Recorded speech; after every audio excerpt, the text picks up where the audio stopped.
we are putting on a conference called Evolution Exposed. We pulled in experts on the subject of evolution For a total of 11 speakers, and gave them just 15 minutes to give us their best. and on top of all that, a 1-hour Q&A panel session. You're going to love Evolution Exposed. Anyone can refute evolution. Zoo to the zoo to me and you. Call that a fairy tale. Not allowed to ask questions. It made evolution look ridiculous. Shows the foolishness of atheism. I knew I was going to get corrected. No, I wasn't even listening to your answer, Eric. This guy might be coming for you. Welcome to Paulogia and another installment of Evolution Exposed, our claim-by-claim investigation of the Creation All-Star Mega Seminar. If you'd like to catch the series from the beginning, tap on the playlist above my head.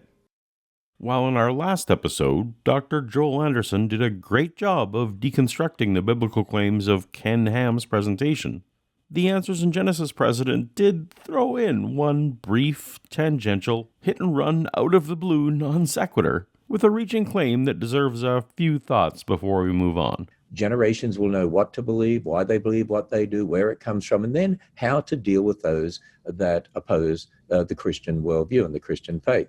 For instance, let's take the gender issue. Hi, Paul. Hey, Katy.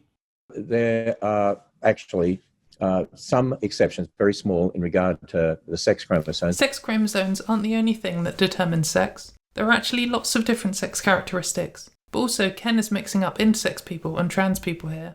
Intersex people are born with atypical combinations of sex characteristics, and trans people don't feel the box of male or female they were put in at birth best represents them.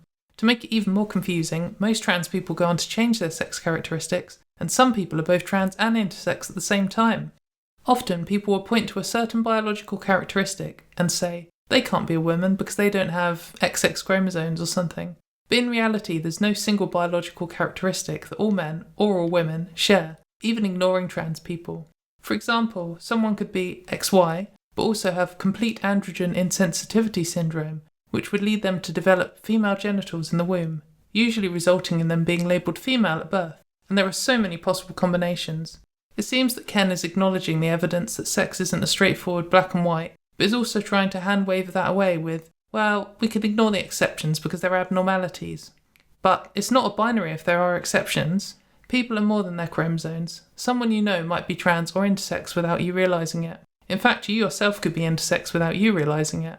Because of sin. We've got to remember that the fall of man has affected things. There's all sorts of genetic diseases. Whether you believe trans and intersex people are the result of the fall of men or not, no one gets to choose how they were born. If God is real, then he made trans and intersex people how they are, and we should celebrate that.